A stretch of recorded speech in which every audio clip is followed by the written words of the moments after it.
Hello friends, welcome to our channel. আজকে আমরা day 9-এ চলে এসেছি। ম্যাথামেটিক্সের ওপরে যে ক্র্যাশ কোর্স চলছে ডাব্লিউবিপি কনস্টেবল এবং এসআই এক্সামের জন্য, তো তার ডে 9 আজকে। তো চলুন ডে 9 শুরু করা যাক। তার আগে অবশ্যই বলবো, দেখুন অবশ্যই আমাদের চ্যানেলের সাথে থাকবেন আর আপনারা ফিডব্যাক দেবেন, এটা আমার খুব দরকার। আপনাদের কাছ থেকে ফিডব্যাক তো খুবই আশা করি, কিন্তু সেরকমভাবে পাচ্ছি না, তো অবশ্যই ফিডব্যাক দেবেন। শুরু করা যাক আজকের ডে 9। আজকের প্রথম যে কোশ্চেনটা আছে সেটা এরকম বলেছে যে একটি ত্রিভুজের, অবশ্যই এবিসি একটি ত্রিভুজের, তো নাম দিয়ে দিলাম এই হচ্ছে গিয়ে একটা ত্রিভুজ। এবিসি ত্রিভুজের বলেছে কোণ এ এর মান হচ্ছে গিয়ে 30 ডিগ্রি এবং কোণ বি এর মান হচ্ছে গিয়ে 45 ডিগ্রি। আমাদের বলেছে কোণ সি এর মান কত। ক্লিয়ার? তো দেখুন কোণ সি এর মানটা অনেকটাই বড় হবে, তাই না? কিন্তু এখানে ছোট মনে হচ্ছে, তো ছবিটা অ্যাকচুয়ালি ঠিকঠাক হয়নি, আমি জাস্ট দেখালাম তাই। তো এখানে দেখুন আমরা জানি ত্রিভুজের যে ভেতরের 3টে কোণ থাকে এটাকে বলা হচ্ছে গিয়ে অন্তঃকোণ। তো ত্রিভুজের 3টে অন্তঃকোণের সমষ্টি হচ্ছে গিয়ে 180 ডিগ্রি। ঠিক আছে? তো আমরা যদি তৃতীয় কোণটা বের করতে চাই তাহলে কি করতে হবে না, হচ্ছে গিয়ে এই দুটো কোণের সমষ্টিকে 3টে কোণের সমষ্টি 180 ডিগ্রি থেকে বাদ দিতে হবে। তো চলুন বাদ দিয়ে দিই।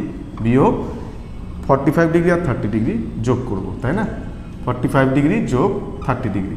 তো দেখুন এখানে 180 ডিগ্রি বিয়োগ এই দুটো যোগ করা কত হয় 75 ডিগ্রি। তার মানে এখানে হয়ে গেল হচ্ছে গিয়ে 105 ডিগ্রি। ঠিক আছে?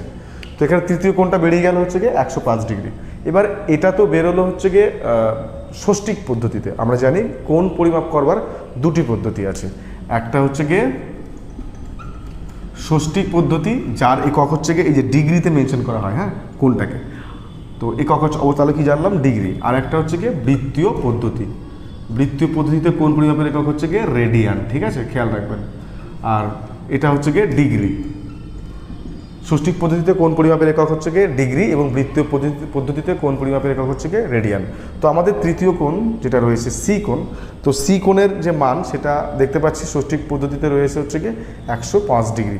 তো এটাকে বৃত্তীয় পদ্ধতিতে এর মান বের করতে হবে। তো দেখুন একটা সূত্র আছে, সেটা হচ্ছে গিয়ে 180 ডিগ্রি, যেটা কিনা বৃত্তীয় পদ্ধতি না, কিন্তু এটা ষষ্ঠিক পদ্ধতি। ঠিক আছে? তো এই 180 ডিগ্রি মানে হচ্ছে গিয়ে পাই রেডিয়ান। তো এখানে রেডিয়ানের চিহ্ন এরকমভাবে সি দিয়ে দেবেন, হ্যাঁ, পাইয়ের উপরে। তো 180 ডিগ্রি মানে পাই রেডিয়ান, এটা একটা সূত্র। ঠিক আছে? তো 1 ডিগ্রি মানে কত হবে? 1 ডিগ্রি মানে পাই রেডিয়ান বাই 180 হবে, তাই না? ঐকিক নিয়ম করছি। এবার আমরা এই যে কোণ সি 105 ডিগ্রি রয়েছে, এই কোণ সি 105 ডিগ্রির মান আমরা রেডিয়ানে বের করবো বা বৃত্তীয় পদ্ধতিতে বের করবো। তাহলে 105 ডিগ্রি মানে কত সেটা বের করলে কিন্তু আমাদের অ্যান্সার বেরিয়ে যাবে। কী করলাম দেখুন, 180 ডিগ্রি মানে পাই রেডিয়ান, এটা হচ্ছে গিয়ে সূত্র। 1 ডিগ্রি মানে পাই রেডিয়ান বাই 180। এবার 105 ডিগ্রি মানে কি হবে, ইন্টু 105 হয়ে যাবে। হলো? এবার দেখুন 5 দিয়ে কাটাকুটি করলে এখানে হয় 21, 5 দিয়ে কাটাকুটি করলে হয় এখানে হচ্ছে গিয়ে 3, 6, 36। আবার দেখুন দুটোকেই 3 দিয়ে ভাগ করা যায়, তাহলে এখানে কত হবে 7, এখানে হবে হচ্ছে গিয়ে 3 7 21 আর 3 12 36। তার মানে দেখুন আর কাটাকাটি যাচ্ছে না। তো এখান থেকে কি মান এলো, উপরে থাকছে 7 পাই রেডিয়ান বাই 12। হলো? এবার এক্ষেত্রে যে কোণ সি যেটা পেলাম আমরা ষষ্ঠিক পদ্ধতিতে 105 ডিগ্রি, যার বৃত্তীয় পদ্ধতিতে মান কত না হচ্ছে গিয়ে 7 পাই রেডিয়ান বাই 12। ঠিক আছে? তো 7 pi radian by 12, 7 pi radian by 12। এখানে দেখুন এইভাবে এরকম, এটা মানে এটাও হতে পারে কি না, অর্ধে লিখে দিচ্ছি 7 পাই বাই 12, এইখানে লিখছি হচ্ছে গিয়ে রেডিয়ান। ঠিক আছে? তো যখন আমি এখানে সি দেব তখন রেডিয়ান লেখার দরকার নেই, আর যখন সি দেব না তখন রেডিয়ান কথাটা লিখে দেব। তো আশা করি বুঝতে পারলেন যে এখানে কোণ সি এর বৃত্তীয় মানটা কী করে বের করলাম। এবারে প্রশ্ন আছে একটি সুষম বহুভুজের অন্তঃকোণ, সুষম বহুভুজের অন্তঃকোণ আর হচ্ছে গিয়ে বহিঃকোণের যে পার্থক্য সেটা দিয়ে দিয়েছে হচ্ছে গিয়ে 60 ডিগ্রি। হলো? এবার আমাদের বলেছে যে ওই বহুভুজের অন্তঃকোণ এর মান কত হবে। ঠিক আছে? আমাদের বহিঃকোণও জিজ্ঞেস করতে পারতো। চলো ঠিক আছে, একটা সুষম বহুভুজ তার মানে সেখানে 3টি বাহু অবশ্যই থাকবে মিনিমাম, হ্যাঁ, 3টি বাহু থাকতে হবে, 3টের অধিক বাহু দ্বারা সীমাবদ্ধ সমতলের ক্ষেত্র। ঠিক আছে? তো সেটাই বহুভুজ বা পলিগন। তো আমি 3টে বাহু নিয়েই করছি, একটা ত্রিভুজ অঙ্কন করলাম এখানে। হলো? তো এই ত্রিভুজের যে ভেতরে কোণগুলো আছে এই কোণগুলোকে আমরা বলি হচ্ছে গিয়ে অন্তঃকোণ। এবার যে কোনো একটা বাহুকে যদি আমরা এক্সটেন্ড করি বা বর্ধিত করি কোনো একটা দিকে, যে কোনো দিকে, আপনি যে কোনো বাহু নিতে পারেন। আমি এই বাহুটা নিচ্ছি, এই বাহুটাকে এদিকে বর্ধিত করলাম। ঠিক আছে? বাড়িয়ে দিলাম এই বাহুটা। তাহলে এখানে বাইরে যে কোণটা উৎপন্ন হলো এটাকে আমরা বলি হচ্ছে গিয়ে বহিক কোণ, ক্লিয়ার। আর ভেতরের কোণগুলো যেগুলো দেখতে পাচ্ছেন এগুলো তো বললামই কি, এগুলো হচ্ছে গিয়ে অন্তঃকোণ, তাই না? ভেতর কোণগুলোকে বলে অন্তঃকোণ, এবং একটা বাহুকে বাইরে এক্সটেন্ড করলাম, তো এইখানে যে কোণটা উৎপন্ন হলো এটা হচ্ছে গিয়ে বহিক কোণ। আমি যদি এই বাহুটাকে এইদিকে এক্সটেন্ড করতাম তাহলে এটা অন্তঃকোণ এবং এটা হচ্ছে গিয়ে বহিক কোণ, ক্লিয়ার। এবার জিনিস খেয়াল করে দেখুন, এই রেখাটাকে আমরা এখান থেকে নিচে নামিয়ে দিচ্ছি, হলো। তাহলে কেন নিচে নামালাম? এই জন্য নিচে নামালাম যে এই জায়গাটাকে মার্ক করুন। এই যে এটা একটা রেখার উপরে কোণ না পুরোপুরি, এই যে কেসটা এরকম কিনা, এরকম হলো। বা আপনি যদি এই রেখাটা চিন্তা করেন এরকম, তাহলে কেসটা এরকম হলো কিনা, হলো। তাহলে এটা তো আমরা জানি এটা কি, এগুলো হচ্ছে গিয়ে সরল কোণ, যার মান কত ডিগ্রি? যার মান হচ্ছে গিয়ে 180 ডিগ্রি। তাহলে এর মান কত? 180 ডিগ্রি, তাই না? তার মানে এখানে দেখতে পাচ্ছেন এই বহুভুজটার ক্ষেত্রে যেখানে তিনটে বাহু ছিল, চলো ঠিক আছে, তো এই বহুভুজের ক্ষেত্রে এটা হচ্ছে বহিক কোণ একটা, এটা হচ্ছে গিয়ে একটা অন্তঃকোণ। তো একটা বহিক কোণ এবং একটা অন্তঃকোণের সমষ্টি কত? Always 180 degree. তো আমরা বহিক কোণ অন্তঃকোণের পার্থক্য জানি কত? 60 ডিগ্রি। এবার আমরা বহিক কোণ অন্তঃকোণের যোগফল করব। তাহলে লিখছি অন্তঃকোণ যোগ বহিক কোণ, এর মান আমরা কত জানি, মানে জানলাম আর কি 180 ডিগ্রি, ঠিক আছে। এবার দেখুন আমরা এটাকে বীজগাণিতিকভাবে এটা যোগ বিয়োগ করবো, ঠিক আছে। তো দেখুন আমরা কি করব, এখানে কি করতে হবে, আমাদের কি বের করতে হবে সেটা মার্ক করুন। অন্তঃকোণ বের করতে হবে, তো অন্তঃকোণ মানে এটা বের করব। তো দেখুন আমি যদি যোগ করি তাহলে দেখুন এখানে মাইনাস বহিক কোণ আর এখানে প্লাস বহিক কোণ কেটে যাবে। তাহলে আমি যোগ করি এটা, তাই না? যোগ করলে কি হয়, সাইনের কোনো চেঞ্জ হয় না। বিয়োগ করলে কিন্তু এখানে কিছু নেই, মানে প্লাস, তো এটা মাইনাস হতো, এখানে প্লাসটা এখানে মাইনাস হতো, ঠিক আছে। আর এখানেও প্লাসটা এখানে মাইনাস হতো, তো সাইনটা এখানে চেঞ্জ হতো, ঠিক আছে। কিন্তু এখানে কোনো সাইনের চেঞ্জ যে করবার ব্যাপার এখানে কিন্তু নেই, ঠিক আছে। তো কি করছি, তাহলে যোগ করছি, তো সাইন চেঞ্জ করার দরকার নেই। অন্তঃকোণ আর অন্তঃকোণে কি হয়, দুটো অন্তঃকোণ যোগ করে কি হয়, 2 অন্তঃকোণ। গাধা আর গাধা যদি আপনি যোগ করেন তাহলে দুটো গাধা হবে কি না, 2 গাধা হয়, এইরকম। অন্তঃকোণ আর অন্তঃকোণ যোগ করলে দুটো অন্তঃকোণ হয়, এক্স আর এক্স যোগ করলে 2x হয়, ক্লিয়ার। এবার দেখুন এটা তো কেটে যাবে না, মাইনাস আর প্লাস বহিক কোণ মাইনাস বহিক কোণ কেটে গেল। 60 ডিগ্রি আর 180 ডিগ্রি কত হয়, 240 ডিগ্রি বা 240 ডিগ্রি। এবার দেখুন এখান থেকে অন্তঃকোণ আমরা খুব ইজিলি পেয়ে যাব, 2 দিয়ে এটাকে ভাগ করে দিন, ঠিক আছে। তো আমরা অন্তঃকোণ পেয়ে যাব, 2 দিয়ে দেখুন কেটে দিচ্ছি, তাহলে কত হয়, 120 ডিগ্রি। আই থিঙ্ক বুঝতে পারলেন যে এক্ষেত্রে অন্তঃকোণের মান বেরিয়ে গেল হচ্ছে গিয়ে 120 ডিগ্রি। এবারে যে কোশ্চেনটা আছে বোর্ডে দেখতে পাচ্ছেন, এখানে 99.1/7, 99.2/7 করে কি পরপর দেওয়া রয়েছে, 99.6/7 অবধি এর যোগফল বের করবো। তো এটা প্রিলিমস এসেছিল 3টে 9 দিয়ে, তো এখানে 2টো 9 দিয়ে আমরা প্রশ্নটা নিয়েছি। খুব ইজি ব্যাপার, যখন দেখবেন একটা 9 দেওয়া থাকবে, একটা 9 মানে 9.1/7, 9.2/7, 9.3/7, তখন অ্যান্সার হবে হচ্ছে গিয়ে 57, ঠিক আছে। যখন দেখবেন দুটো করে 9 দেওয়া থাকবে তখন অ্যান্সার হবে হচ্ছে গিয়ে 597। যখন দেখবেন 3টে করে 9 দেওয়া আছে তখন উত্তর হবে হচ্ছে গিয়ে 5997। এবার কি করে হচ্ছে সেটা দেখুন। তার আগে একটা জিনিস বলতে চাইবো, আপনারা ভগ্নাংশের যোগ বিয়োগ হয়তো দেখে থাকবেন, আমি এই ভিডিওর ডেসক্রিপশনে দিয়ে দেবো ভগ্নাংশের যোগ বিয়োগ করা যে ভিডিওটা আমাদের চ্যানেলে রয়েছে, তার লিঙ্কটা দেখে নেবেন অবশ্যই, সেখানে খুব ডিটেলস বলা আছে। দেখুন 9.1/7 এটাকে আমরা এভাবে লিখতে পারি, 9 যোগ 1/7, ক্লিয়ার। এবার দেখুন যদি এরকম থাকে 5.2/3, তাহলে কীভাবে লিখতে পারি, 5 যোগ 2/3। তার মানে একটা মিশ্র ভগ্নাংশকে যদি আমি এভাবে ভাঙাই তাহলে দেখুন প্রত্যেকটার ক্ষেত্রে একটা করে পূর্ণ সংখ্যা পাচ্ছি আমরা, তাই না। এখানে যেমন একটা মিশ্র ভগ্নাংশ ভাঙালাম, তো এখানে একটা পূর্ণ সংখ্যা পেলাম। মিশ্র ভগ্নাংশ মানে কি, মিশ্র ভগ্নাংশ মানে কম্বিনেশন কার না, একটা পূর্ণ সংখ্যা থাকবে তার সাথে একটা প্রপার ফ্র্যাকশন বা প্রকৃত ভগ্নাংশ থাকবে। এই দেখুন 9.1/7 এটা তো মিশ্র ভগ্নাংশ, তো একে যখন ভাঙাচ্ছি তখন একটা পূর্ণ সংখ্যা পেয়েছি এবং একটা প্রকৃত ভগ্নাংশ পেয়েছি। এখানেও একই কথা প্রযোজ্য, সেম কথা এখানে প্রত্যেকটা মিশ্র ভগ্নাংশের ক্ষেত্রে প্রযোজ্য হবে। তাহলে পরে এখানে আমরা এখানে যদি আমি একটা ভাঙিয়ে দেখবো, বাকি সবগুলো ভাঙাবো না, কারণ বিষয়টা আমি বললাম যদি আমি এটাকে ভাঙিয়ে দিই তাহলে কি হবে, এখানে দেখুন 99 যোগ 1/7। তো আমরা এখান থেকে একটা 99, এখান থেকে একটা 99, এখান থেকে একটা, এখান থেকে একটা, এখান থেকে একটা, এখান থেকে একটা, তাহলে মোট 99 আমি কতগুলো পাবো, আমি ডিরেক্টলি এভাবে করবো পরীক্ষার সময় 1 2 3 4 5 6, আমি 99 পাবো হচ্ছে 6টা, তো 99 × 6 লিখে দেবো, ঠিক আছে।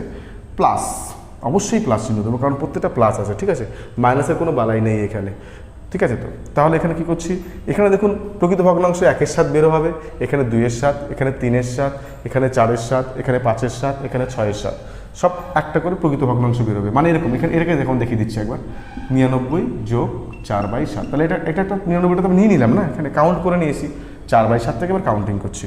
তো দেখুন সবগুলোর হরে দেখুন 7 আছে, ঠিক আছে। তাহলে 7 যদি থাকে তাহলে এখানে দেখুন আমরা পাবো হচ্ছে গিয়ে 1, এখানে পাবো হচ্ছে গিয়ে 2, সব যোগ আকারে থাকছে, তো যোগ করে দিচ্ছি 3, এখানে 4, এখানে 5, এখানে 6। ক্লিয়ার? যদি বুঝতে না পারেন তাহলে আপনারা প্রত্যেকটা এরকম করে ভাঙিয়ে নেবেন, দেখবেন 6টা 99 পাবেন, তো 99টা 6 করবেন, তারপরে এই স্টেপটা করবেন, চলো ঠিক আছে, সেটা করলেও হবে। এই গুণটা যদি আমরা করি তাহলে কী হবে দেখুন, 6 9 54, 4 হাতে থাকে 5, 6 9 কত হয় 54, আর 5 কত হয় 59, তো 59 লিখে নিলাম। প্লাস এখানে দেখুন হরে তো 7 থাকছে, লবে সবগুলো যোগ করলে কত হয় দেখুন, 6 4 10 5 15 3 18 19 20 21 হলো। এই 7 দিয়ে কাটাকুটি করলে 3 হয়, তাহলে 594 আর 3 যদি আমি যোগ করি তাহলে কত হয় 597। তো আমি একটু আগে কী বলেছিলাম, যদি দুটো করে 9 থাকে তাহলে অ্যান্সার কত আসে 597, আর যদি 3টে করে 9 থাকে তাহলে কত অ্যান্সার হবে 5997, আর যদি একটা করে 9 থাকে তাহলে 57 অ্যান্সার হবে। ঠিক আছে, যদি 4টে করে 9 থাকতো, 3টের জায়গায় 4টে করে 9 থাকতো তাহলে কী হতো, তাহলে হতো হচ্ছে গিয়ে 5 9 9 9 7। এটা যদি আপনার হচ্ছে গিয়ে 4টে করে 9 থাকতো তাহলে অ্যান্সার হতো। আই থিঙ্ক বুঝতে পারলেন। এবারে যে অঙ্কটা আছে এইরকম অঙ্ক আমরা আগের পার্টে করেছি। এখানে বলেছে একটি চিড়িয়াখানায় মহিষ ও ময়ূরের মাথার সংখ্যা 50টি। কে কি আছে চিড়িয়াখানাতে? মহিষ রয়েছে আর হচ্ছে গিয়ে ময়ূর রয়েছে, ঠিক আছে। তো এদের মাথার সংখ্যা কতগুলো রয়েছে? মাথার সংখ্যা হচ্ছে গিয়ে 50টি। তার মানে দেখুন, একটা মহিষের কি দুটো মাথা থাকে? কখনোই না। একটা ময়ূরের কি দুটো বা তার অধিক মাথা থাকে? কখনোই না, একটাই মাথা থাকে। তার মানে প্রাণী আছে চিড়িয়াখানাতে মহিষ আর ময়ূর মিলিয়ে 50টি হলো। তার মানে আমি যদি ধরে নেই মহিষ রয়েছে হচ্ছে গিয়ে Xটি, তার মানে ময়ূর থাকবে কতগুলো? ময়ূর থাকবে মোট তো 50টা রয়েছে, তো 50 থেকে আমরা X বিয়োগ করব, ঠিক আছে। এবার বলেছে যে এবং তাদের পায়ের সংখ্যা 140টি। দেখুন এটা দুই রকমভাবে করবো, ঠিক আছে। তো আমরা এটা একরকম দেখিয়ে দিই, এর আগের পারে যে এরকমভাবে দেখিয়েছিলাম, তো এখানেও দেখিয়ে দিচ্ছি, নেক্সট আর রকমভাবে করবো। তো এবার বলেছে এদের পায়ের সংখ্যা রয়েছে হচ্ছে গিয়ে 140টি হলো, এদের পায়ের সংখ্যা 140টি। আচ্ছা বলুন, যদি মহিষ যদি একটা থাকে তাহলে তার পা কটা হবে? 4টে। দুটো থাকলে কটা হবে? 4 2 8টা। 3টে মহিষ থাকলে কটা হবে? 3 4 12টা, কারণ একটা মহিষের 4টে পা। সেই জন্য কী করছি আমরা, এটাকে 4 দিয়ে গুণ করছি। তো এক্সের সাথে 4 গুণ করা মানে 4x করে দিলাম, ঠিক আছে। প্লাস করে দেবো এখানে, কারণ আমরা পায়ের সংখ্যাগুলো প্লাস করে দেবো, তাহলে আমরা এখানে সমান সমান দিয়ে 140 লিখতে পারবো। কিন্তু ময়ূরের পায়ের সংখ্যা কটি? ময়ূর তো আছে 50 মাইনাস এক্সটি, তাহলে পায়ের সংখ্যা কটি হবে? একটা ময়ূরে দুটো পা থাকে, তাহলে এই পুরোটাকে 2 দিয়ে গুণ করে দিলাম, ঠিক আছে। তাহলে দেখুন একটা সমীকরণ তৈরি হয়ে গেল, খুব ইজি একটা ব্যাপার হয়ে গেল এখান থেকে, না? তাহলে দেখুন এখানে 4xই থাকলো, প্লাস 50 আর 2 গুণগুলো কত হয়? 100, প্লাস আর এই মাইনাসে কত হয়? -2, আর এক্সে কত হয়? 2x, that is equal to 140। Clear?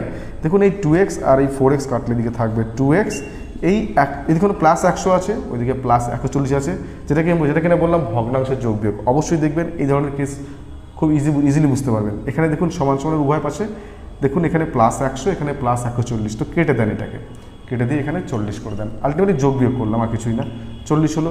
এই 2 দিয়ে এটাকে কেটে দিন, তাহলে কত হয়? এখানে 20 হয়। তাহলে এক্সের ভ্যালু বেরিয়ে গেল হচ্ছে গিয়ে 20। এক্সের ভ্যালু 20 বেরিয়ে গেল, মানে হচ্ছে গিয়ে মহিষ আছে হচ্ছে গিয়ে 20টি, আর ময়ূর আছে কতগুলো? 50 থেকে 20 বাদ দিলে কত হবে? 30টি। ক্লিয়ার? এবার আমাদের জিজ্ঞেস করেছিল যে কতগুলি ময়ূর আছে। ময়ূর তো 30টি আছে না, 30 আর 20তে মোট মাথা তো পেয়ে গেলাম, মোট প্রাণী মোট 50টা পেয়ে গেছি। পা যদি চিন্তা করেন তাহলে ইন্টু 2 করলে কতগুলো হবে? 60টি।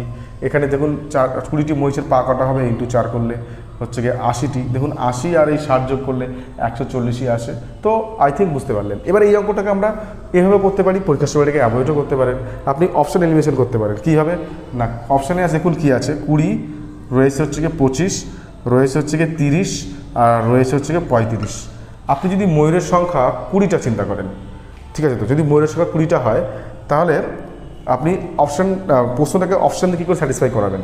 যদি এখানে ময়ূর 20টা হয় তাহলে 20 দুগুণে 40টা পা আছে, তাহলে ময়ূর যদি 20টা থাকে তার মানে মহিষ রয়েছে 30টা, কারণ মোট তো 50টা আছে। তাহলে মহিষ যদি 30টা থাকে তাহলে পা কতগুলো হবে? 30। একটা মহিষের পা হচ্ছে গিয়ে 4টে, তাহলে 30টা মহিষের পা কত হবে? 120।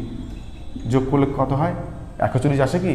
কখনই না, ওটা ক্যান্সেল। 160টা হয়। 25টা হলে পরে 25টা যদি ময়ূর হয় তাহলে তার পা কতগুলো হবে 50টি। আর যদি 25টা ময়ূর হয় তাহলে পা হবে কত 4 25-এ 100টি। 100 আর 50 যোগ করে কি কখনো 140 হয়? একদম হয় না, তাই এটাও হবে না। ঠিক আছে, আই থিঙ্ক বুঝতে পারছেন। ঠিক আছে, তো যদি 30টা ময়ূর হয় তাহলে পা কতগুলো হবে ইন্টু 2 করলে কতগুলো হয় 60টি পা।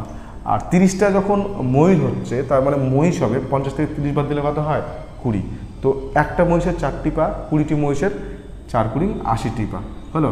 এই 80 আর এই 60 যোগ করে কি 140 হচ্ছে? তার মানে আপনার 30 অ্যান্সার হবে। ঠিক আছে, আর পরীক্ষার সময় যখন অপশান এলিমিনেশন দিয়ে কোনো কিছু করতে চাইবেন, অ্যান্সার নিয়ে আসতে চাইবেন, তখন সবসময় সি ডি বি এ এই পথে এগোবেন, অপশানটাকে এইভাবে স্যাটিসফাই করাবেন। অপশান দিয়ে কোশ্চিনটাকে অপশান এলিমিনেশন করবার সময় সিডিবিএ এই ট্রিক্সটা অ্যাপ্লাই করবেন। সিডিবিএ দেখবেন কার্যকর খুব ট্রিক্স একটা। হ্যাঁ, এবারের কোশ্চিনটা খুব ইম্পর্টেন্ট কোশ্চিন। এখানে বলেছে যে A:B রয়েছে হচ্ছে গিয়ে 2:3, তারপরে দিয়েছে হচ্ছে গিয়ে B:C 4:5, আর দিয়েছে হচ্ছে গিয়ে C:D 1:2। আমাদের জিজ্ঞেস করেছে A:D = কোশ্চিন মার্ক। এটাকে দুরকমভাবে করা যায়, অনেক রকম 3 4 রকমভাবে করা যায়। তো আমি দুটো রকমভাবে দেখিয়ে দেবো। তো আমরা এইভাবে জানি যে A:B C:D হ্যালো। A:B মানে 2:3, তো AB এর নিচে 2 3 লিখে দেন। B:C 4:5, তো BC এর নিচে 4 5 লিখে দেন। C:D 1:2, তো CD এর নিচে 1 2 লিখে দিলাম। ঠিক আছে, তো এই দাগ দিলাম। দেখুন এখানে একটা গ্যাপ, CN এখানে একটা গ্যাপ, এখানে একটা গ্যাপ, 3টাকে এইদিকে বাড়িয়ে দিচ্ছি, তো এই বাড়িয়ে দিলাম হলো। 5টাকে এদিকে বাড়িয়ে দেবো কারণ এখানে একটা গ্যাপ আছে, এখানে একটা গ্যাপ আছে মানে 4টাকে এইদিকে বাড়িয়ে দেবো। এখানে 2টো গ্যাপ আছে মানে এই 1টাকে বাড়িয়ে দেবো এইদিকে। ঠিক আছে, এবার এটাকে গুণ করবো। 4 2 কত হয় 8, 8 1 গুণ করলে 8 হয়, 3 4 12 আর 1 গুণ করলে 12 হয়, 3 5 15 1 গুণ করলে 15 হয়, 3 5 15 আর 2 গুণ করলে কত হয় 30 হয়। তো দেখুন এখানে A:B:C:D বেরিয়ে গেল, 8:12:15:30। এটা এখানে দেখুন এটাই হচ্ছে কি ABCD A:B:C:D এর মান। ঠিক আছে, এবার আমাদের জিজ্ঞেস করেছে A:D এর মান। তো A মানে কত? A মানে 8, আর D মানে কত? D মানে হচ্ছে কি 30। দুটোকেই দেখুন 2 দিয়ে ভাগ করা যায়, তো আমরা এটাকে ছোটো করে দেবো। 4 2 8, 15 2 30। তার মানে A:D এর মান বেরিয়ে গেল 4:15 হলো। এবার আপনি এটাকেও এইভাবে অঙ্কটা বের করতে পারেন, অথবা আপনি যখন AD বের করতে বলেছে দেখুন A আর D বাদ দিয়ে দেখুন C ডবল আছে, B ডবল আছে, তো এটাকে গুণ করুন। কিভাবে? প্রথমে বাম পক্ষগুলো গুণ করুন। A:B মানে আপনি নিশ্চয়ই জানবেন A/B হলো, ইন্টু B:C মানে কি হবে B/C। এখানে বাম পক্ষে বা বাম দিকে কি আছে C:D, তো এটাকে ইন্টু C/D করুন সমান। এবার ডান পক্ষগুলো গুণ করুন। 2:3 আছে তো এটাকে 2/3 লিখুন, ইন্টু 4:5 আছে তো এটাকে 4/5 লিখুন, ইন্টু 1:2 আছে মানে এটাকে 1/2 লিখুন। ক্লিয়ার? এবার দেখুন এই B আর B কেটে গেল, C আর C কেটে গেল। এই কথাটাই বলছিলাম যে A আর D বাদ দিয়ে C ডবল আছে, B ডবল আছে মানে কেটে যাবে। তো বাম পক্ষগুলো গুণ করলাম, ডান পক্ষগুলো গুণ করছি। তো B কেটে গেল, C কেটে গেল, তো A ওপরে থাকলো আর D নিচে থাকলো, তারপরে এটাকে আমি A/D করতে পারি। ক্লিয়ার? একবারে করা যেত, করছি না। এবার দেখুন এই 2 আর এই 2 কাটলাম, ওপর কি থাকছে আর কাটাকুটি যাচ্ছে না, তো ওপরে থাকছে হচ্ছে কি 4 আর নিচে থাকছে হচ্ছে কি 15। তার মানে এখান থেকে আমরা করতে পারি কি না A:D = 4:15। তো আপনি যেটা আপনার পছন্দ হয় আপনি এভাবে করতে পারেন অথবা এভাবে করতে পারেন, আপনি যেটা বুঝবেন পরীক্ষার হলে আপনি সেটাই অ্যাপ্লাই করবেন। এবারে যে কোশ্চেনটা আছে বোর্ডে তো দেখতেই পাচ্ছেন 1/2 + 1/4 + 1/8 + 1/16 + 1/32 প্লাস ডট ডট ডট করে এইভাবে ইনফিনিটি পর্যন্ত বা অসীম পর্যন্ত রয়েছে। তো আমরা এর যোগফল নির্ণয় করব। তো দেখুন এখানে আমি এটাকে মানে ডিসকাস করব না, এটা সম্পর্কে শুধু কয়েকটা কথা বলে দেবো, তো আপনার এটা বুঝে যাওয়া উচিত। ডিসকাস করব না এই কারণেই যে এখানে একটা অন্যরকম সূত্র কাজ করবে, যেটা হয়তো আমার দেখানো ঠিক হবে না। ঠিক আছে, কারণ যে লেভেলের পরীক্ষা সেই লেভেলে এটা বোঝাতে গেলে একটু অন্যরকম পর্যায়ে বোঝাতে হবে আমাকে, তো আমার পক্ষে সেটা ডিফিকাল্ট। চলো ঠিক আছে, তো এখানে 1/2 + 1/8 + 1/2 + 1/4 + 1/8 + 1/16 + 1/32 প্লাস এভাবে চলতেই আছে। তার মানে 1/32 পরে কি আসবে 1/64 প্লাস 1/128, ঠিক আছে, তো প্লাস 1/256 এভাবে করে চলতে থাকবে। তো দ্যার ইজ নো লিমিট, চলতেই আছে। তো এর অ্যান্সারটা কী করে বের করবো? দেখুন যখন দেখবেন যে লবে 1 থাকছে, দেখুন প্রত্যেকটা ভালো করে খেয়াল করুন। আমরা জানি একটা ভগ্নাংশের ওপরেরটাকে বলি লব এবং নিচেরটাকে বলি হচ্ছে গিয়ে হর, তাই না? তো দেখুন যখন লবে সব দেখবেন এক থাকছে, দেখুন প্রত্যেকটা ক্ষেত্রে লবে এক আছে, আছে কি না?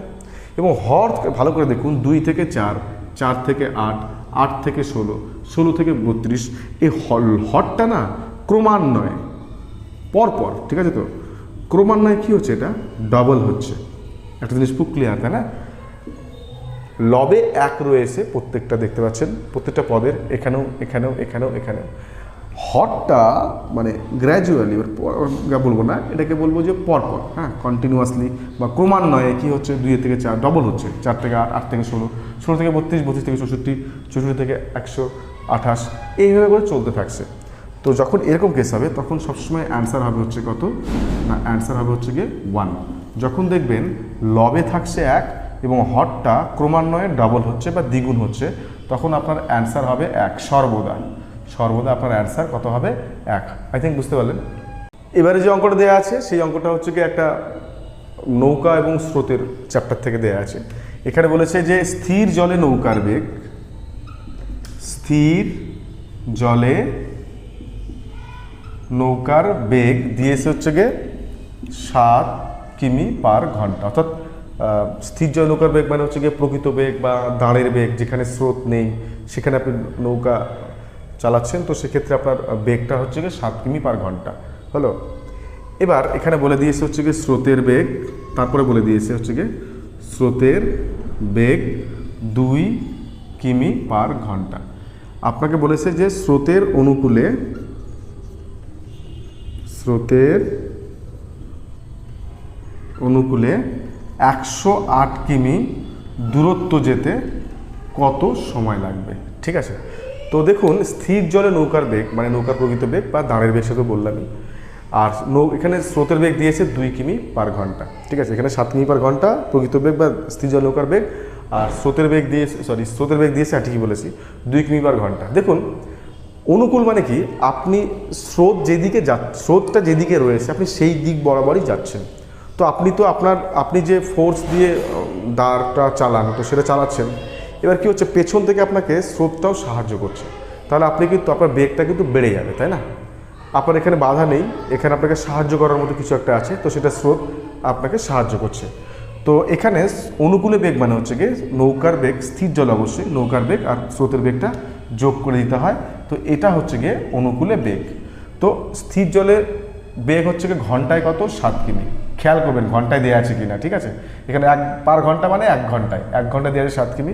স্রোতের বেগ হচ্ছে গিয়ে 2 কিমি, এটাও ঘন্টা। তার মানে 1 ঘন্টায় আপনি তো 7 কিমি তো যাবেনই, উপরন্তু স্রোত আপনাকে 2 কিমি এগিয়ে নিয়ে যাবে। তাহলে আপনি মোট কয় কিমি যাবেন 1 ঘন্টায়? 7 আর 2 কত হয়, 9 কিমি, ঠিক আছে, পার আওয়ার। অর্থাৎ আপনি ঘন্টায় 9 কিমি যাবেন, যেখানে স্থির জল নৌকার বেগ 7 কিমি এবং স্রোত কিন্তু 2 কিমি, দুটো মিলিয়ে হয়ে গেল কত না 9 কিমি/ঘন্টা। অর্থাৎ এক্ষেত্রে স্রোতের অনুকূলে বেগ হচ্ছে কি 9 কিমি/ঘন্টা। এবার স্রোতের অনুকূলে আপনি 108 কিমি যাবেন। দেখুন আপনি যদি 1 ঘন্টায় 9 কিমি যান, হলো, তাহলে 108 কিমি যেতে আপনার কত সময় লাগবে, ঠিক আছে? তো তাহলে 108 কিমি যেতে কত সময় লাগবে না, 108কে আমি 9 দিয়ে ভাগ করব, খুব ইজিলি হয়ে যাবে কত, 12। তো এখানে অবশ্যই ঘন্টা, হ্যাঁ, আপনি তো 1 ঘন্টায় 9 কিমি যান, তাহলে 108 কিমি যেতে আমার কত সময় লাগবে, 12 ঘন্টা সময় লাগবে। তো মোট দূরত্বকে আমি 1 ঘন্টায় যতটুকু যাচ্ছে সেটা দিয়ে ভাগ করলাম, তো এক্ষেত্রে 12 ঘন্টা বেরিয়ে গেল। এবারে যে অঙ্কটা দেওয়া আছে এখানে বলেছে 3 অঙ্কের কোন বৃহত্তম সংখ্যা 12, 15 এবং 20 দ্বারা বিভাজ্য। 3 অঙ্কের কোন বৃহত্তম সংখ্যা 12, 15, 20 দ্বারা বিভাজ্য। তো আমরা এটা অবশ্যই জানি যে কোনো 3টে বা 2 বা তার অধিক সংখ্যার যখন আমি ক্ষুদ্রতম বিভাজ্য সংখ্যা, এখানে দেখুন 3টে আছে, 2 বা 3টে বা তার অধিক সংখ্যা দ্বারা যখন ক্ষুদ্রতম বিভাজ্য সংখ্যা আমরা খুঁজি তখন কি করি, তার লসাগু করি। তো সবার আগে আমরা কি করব, এই 3টে লসাগু করব। তাহলে এই 3টে সংখ্যা দ্বারা ক্ষুদ্রতম কোন সংখ্যাটি ভাগ যায় সেটা পেয়ে যাব। তো দেখুন 3টেকেই কত দিয়ে ভাগ যায়, কিছুই দিয়ে যায় না, 3টেকেই ভাগ করতে পারি না, তো আমরা 2 দিয়ে ভাগ করি। প্রথমে 6 হয়, অ্যাকচুয়ালি 60 হবে, যাকে বোঝাই যাচ্ছে 6 হয়, তো করে দিচ্ছি এটা 15, এটা 10 হয়, তাই না? এবার দেখুন আবারও 2 দিয়ে দিচ্ছি, তো এখানে 3 হলো, এখানে 15, 15ই থাকছে, এখানে হচ্ছে গিয়ে 5 হলো। এভাবে করা একটু কেমন যেন হয়ে গেল, যাকে 3 দিয়ে করছি, তো এখানে 1 হলো, এখানে 5 হলো, এখানে 5 হলো, আবারও 5 দিয়ে করছি, তো এখানে 1, এখানে 1, এখানে 1। তো আলটিমেটলি লসাগু যেটা বেরোলো, লসাগুটা মুখে মুখেই হয়ে যায়, যাকে তাও করলাম। 2 দুগুণ 4, 3 4 12, 5 12 কত হয় 60। তো এক্ষেত্রে এই তিনটি সংখ্যা দ্বারা ক্ষুদ্রতম যে সংখ্যাটি বিভাজ্য সেটা কত 60 হলো। এবার 3 অঙ্কের বৃহত্তম সংখ্যা কত? দেখুন 3টে নয় হচ্ছে কি 3 অঙ্কের বৃহত্তম সংখ্যা। তো এটাকে আপনি কি করবেন, এই যে 12, 15, 20 দ্বারা বিভাজ্য সংখ্যা পেলাম সেটাতে ভাগ করবেন। তো এখানে 60 রয়েছে, তো 60 দিয়ে ভাগ করবেন। তো 60 কত হয় 60, এখানে 9 নামলো, এখানে 3, এখানে 9 নামলো হলো।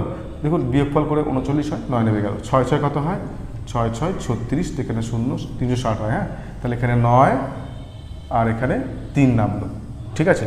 তো এখানে 999 থেকে যদি আমি 36কে বাদ দিয়ে 39কে বাদ দিয়ে দিই তাহলে কত হয় 0, এখানে 6, এখানে 9, মানে 960 একটা সংখ্যা 3 অঙ্কের বৃহত্তম অবশ্যই, যেটা কিনা এই 12, 15 এবং 20 দ্বারা বিভাজ্য হবে। দেখুন এটা বুঝে যাওয়া উচিত না যে এখানে 999 সাথে কিছু একটা যোগ করে দেয়া মানেই সেটা কিন্তু 4 অঙ্কের সংখ্যা হয়ে যাবে। আমার যদি 9 যদি একটা 1 অঙ্কের সংখ্যা হয়, এসে যদি আপনি 1 যোগ করে দেন তাহলে কত হবে 10 হয়, তাহলে এটা 2 অঙ্কের সংখ্যা হয়ে যাবে। আপনি যদি এই 60 আর 39-এর ডিফারেন্স যেটা হয় সেটা যদি এই 999 সাথে যোগ করতেন, তবে সেক্ষেত্রে যে সংখ্যাটা বেরোতো সেই সংখ্যাটাও কিন্তু 12, 15 এবং 20 দ্বারা বিভাজ্য হতো। কিন্তু ডিয়ার ফ্রেন্ডস, ওটা কিন্তু 4 অঙ্কের সংখ্যা হয়ে যেত। 999 সাথে কিছু যোগ করা মানে 4 অঙ্কের সংখ্যা হয়ে যাওয়া। সেই জন্য এখানে কী করছি, সেই জন্য এখানে যেটা অবশিষ্ট থাকছে সেটাকে আমরা ডিরেক্টলি 3 অঙ্কের বৃহত্তম সংখ্যা থেকে বাদ দিচ্ছি। তো এক্ষেত্রে 960 বেরিয়ে গেল, যেটা কিনা 12, 15, 20 দ্বারা বিভাজ্য। কিন্তু এখানে বলেছে যে 3 অঙ্কের কোন বৃহত্তম সংখ্যাকে ভাগ করলে প্রতি ক্ষেত্রে 4 অবশিষ্ট থাকবে, তাই না? 12, 15, 20 দ্বারা বিভাজ্য 3 অঙ্কের কোন বৃহত্তম সংখ্যাকে ভাগ করলে প্রতি ক্ষেত্রে 4 অবশিষ্ট থাকবে। তো সেক্ষেত্রে কী করবেন, আপনি এর সাথে 4 যোগ করে দেবেন। তো কত হয় 964। তো এক্ষেত্রে 964 হয়ে যাবে হচ্ছে কি আপনার আনসার, নাকি 960। 960 তো 3 অঙ্কের সেই বৃহত্তম সংখ্যা যেটা কিনা 12, 15 এবং 20 দ্বারা বিভাজ্য, সেটা তো পেলাম 960। এবার যেহেতু বলেছিল প্রতি ক্ষেত্রে 4 রিমাইন্ডার থাকছে বা অবশিষ্ট থাকছে, তার জন্য 4 যোগ করে দিলাম। তো এক্ষেত্রে 964 হয়ে গেল আপনার হচ্ছে গিয়ে সঠিক অ্যান্সার। এবারের কোশ্চেনটা খুব ইন্টারেস্টিং কোশ্চেন। এখানে বলেছে যে নিচের কোনটি বৃহত্তম, তার মানে এই তিনটের মধ্যে সব থেকে বড় কোনটা সেটা আমাদের বের করতে হবে। আপনি এইগুলো দেখে ভয় পাবেন না, ঠিক আছে? এইগুলো দেখে ভয় পাওয়ার কিছু নেই, খুব ইজিভাবে বলবো, আশা করি বুঝে যাবেন। দেখুন এই রুটের এখানে চিন্তা করুন, এখানে 4, এখানে 6, এখানে 12। তো আপনাকে যদি বলে যে 4, 6 আর 12 এর লসাগু কত, লসাগু কত বেরোবে? লসাগু হচ্ছে কি 12 বের হবে, ঠিক আছে? করে দেখবেন 12 বের হয়, খুব ইজি একটা ব্যাপার, কারণ 12কে 4 এবং 6 দিয়ে ভাগ যাচ্ছে, সুতরাং 12 তো লসাগু হবে, তাই না? তো যখন 12 লসাগু হবে, তো এখানে এই জিনিসটাই আপনাকে করতে হবে, এই জায়গাটাই বুঝতে হবে, আমি বলতে চাইছি। হ্যাঁ, সেটা কি, 4কে কত দিয়ে গুণ করলে 12 হয়, এটাকে খেয়াল করুন। 4কে কত দিয়ে গুণ করলে 12 হয়? দেখুন, যদি আপনি 4 × 3 করে দেন, এখানে না করে না, এখানে করে দিচ্ছি। 4কে 3 দিয়ে গুণ করলাম, 12 হয়ে গেল। তো তার জন্য কি করব, এখানে 3-এর পাওয়ারও মানে উপরে ঘাত আমরা 3 করে দেবো। যতদিন বাইরে গুণ করবো ভেতরে ততটা পাওয়ার করে দেবো। হ্যাঁ, ভেতরের সংখ্যা। এখান থেকে কি হয়, 6কে কত দিয়ে গুণ করলে 12 হয়? 2 দিয়ে, তাই না? আমি যদি 6কে 2 দিয়ে গুণ করি তবেই 12 হয়, ঠিক আছে? তো আমরা এখানে কী করবো, 10-এর উপরে এখানে 2 করে দেবো, মানে পাওয়ার এটা, ঠিক আছে? এখানে 12 ছিল তো কোনো ব্যাপার নেই, 12 তো 12ই আছে, আর কিছু দিয়ে গুণ করতে হবে না, মানে 1 দিয়ে গুণ করবো আলটিমেটলি, তো গুণ করার দরকারই নেই ভাই।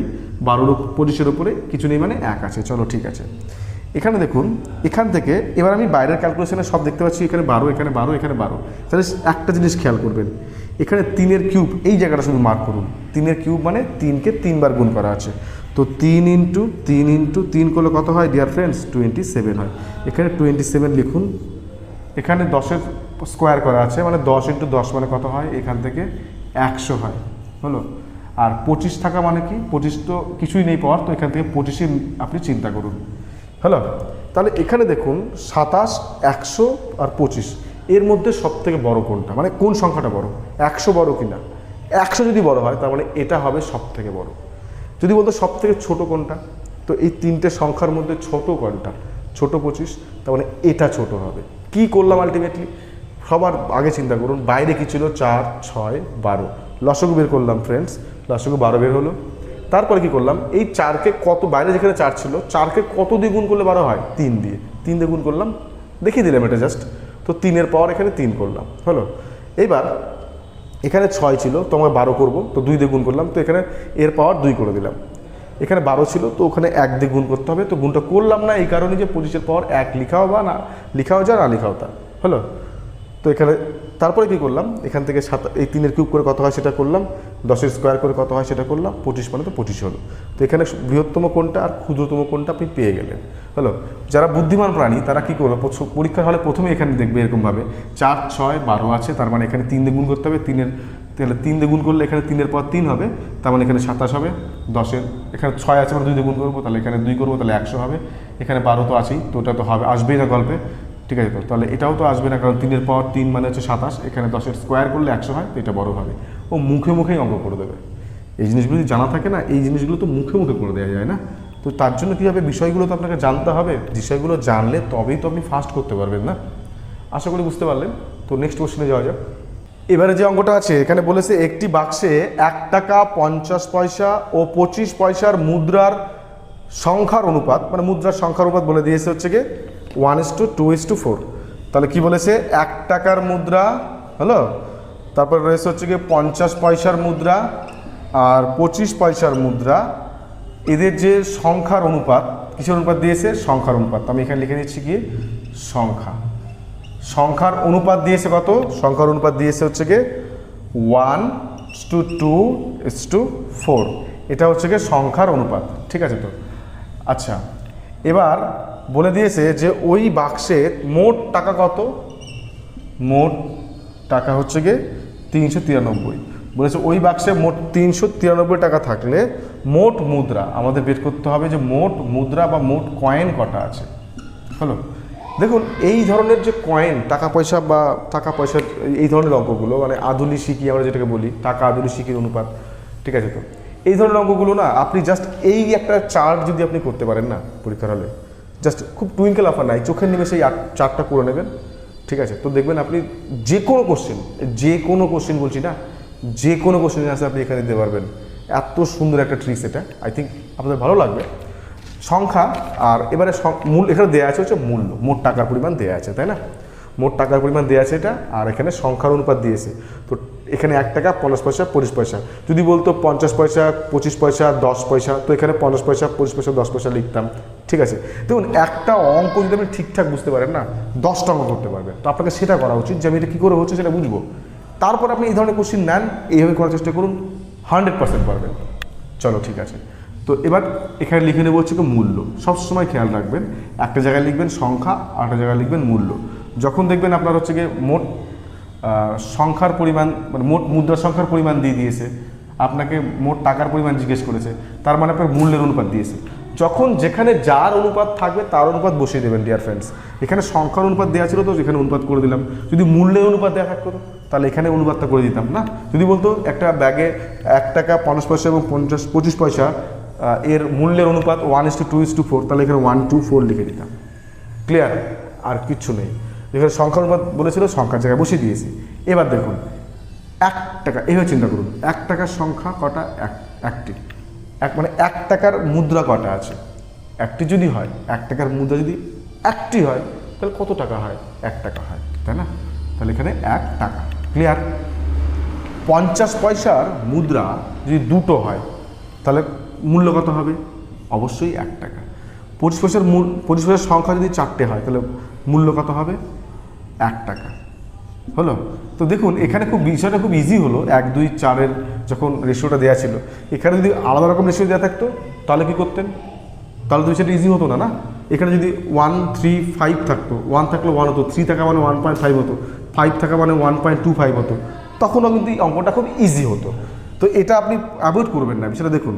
তাহলে এখানে মোট সংখ্যা কতগুলো, 4 আর 2 6 আর 1 কত হয় 7। এখানে টি লিখবেন, সংখ্যা মানে টি, 4 আর 2 6 আর 1 7টি। মূল্য কত মোট, 1, 1, 1, তাহলে মোট কত হলো 3 টাকা। হলো? এবার এইখানে এই ফান্ডাটা কমপ্লিট। এই যে 4টাই করতে বলছিলাম, যার অনুপাত দেওয়া থাকে, যদি সংখ্যার অনুপাত দেওয়া আছে মূল্য বের করলাম, মূল্যের অনুপাত দেওয়া থাকলে সংখ্যা বের করতাম। যদি এখানে মূল্যের অনুপাত 1, 2, যদি এখানে দেওয়া থাকতো মূল্যের অনুপাত 1, 2, 4, সংখ্যা তাহলে কী হতো, মূল্য 1 মানে এখানে 1 হতো, এখানে মূল্য 2 মানে এখানে 4 হতো।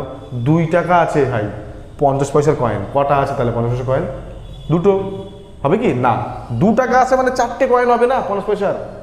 এখানে যদি 4 টাকা থাকে 25 পয়সার কয়েন, তাহলে মোট কয়েন কটা? 1 টাকা মানে 4টে 25 পয়সা, তো 4 টাকা মানে এখানে 16 হয়ে যেত কিন্তু, ঠিক আছে। তো অঙ্কটা কিন্তু মোটেও ইজি না, ঠিক আছে, অ্যাভয়েড করবেন না। এবার এখানে ফান্ডাটা আলটিমেটলি হয়ে গেল এখানে। এবার আমাদের কোশ্চেনটাকে মার্ক করতে হবে। এখানে মোট টাকা দিয়েছে, মোট মুদ্রা বলেছে, তো এখানে 3 টাকা ঐকিক নিয়ম, আর কিছুই নেই। 3 টাকা মানে হচ্ছে গিয়ে 7টি মুদ্রা, এই আর খেয়াল করবেন। 3 টাকা মানে 7টি মুদ্রা, তাই না? 3 টাকা মানে 7টি মুদ্রা, তাহলে 1 টাকা মানে কয়টি মুদ্রা ডিয়ার ফ্রেন্ডস? ভাগ হয়ে যাবে 3 দিয়ে, 7/3। মোট টাকা কত? 393, তাহলে 393 টাকা মানে কটি মুদ্রা? তো এখানে ইন্টু 393 করে দিন, তো হয়ে গেল না? 3 1 3 3 1, তো 7 ইন্টু 1 7, 7 13 গুণ করলে 91, তো এতটি মুদ্রা। তাহলে ওই ব্যাগে মোট বা ওই বাক্সে মোট মুদ্রার সংখ্যা কত বেরোলো? 917টি। দেখুন, আশা করি এটা বুঝে যাওয়া উচিত যেটা কী করে ক্রিয়েট করলাম, তারপরে কী করে এটা সলভ হলো। তো ফ্রেন্ডস, এটা হচ্ছে গিয়ে ডে 9 ছিল, ক্র্যাশ কোর্সে যেটা চলছে 45 ডেজের, তার ডে 9 ছিল এটা। এই পার্টটা আশা করি আপনাদের ভালো লেগেছে। তো ভালো লাগলে অবশ্যই কমেন্ট করবেন আর লাইক করবেন, শেয়ার করবেন ভিডিওটা। কারণটা হচ্ছে যে এটাই হচ্ছে কি আপনাদের কাজ, এটা আমার কাজ যে আমি বুঝিয়ে দিচ্ছি বা করাচ্ছি একটা কোর্স। আপনাদের কাজ হচ্ছে গিয়ে কী হয়, যদি আপনার ভালো লাগে একটা লাইক করে দেওয়া, যদি ভালো না লাগে অবশ্যই ডিসলাইক করবেন, সেই অপশনটা অবশ্যই আছে। তো ভালো থাকবেন এবং সুস্থ থাকবেন, ধন্যবাদ।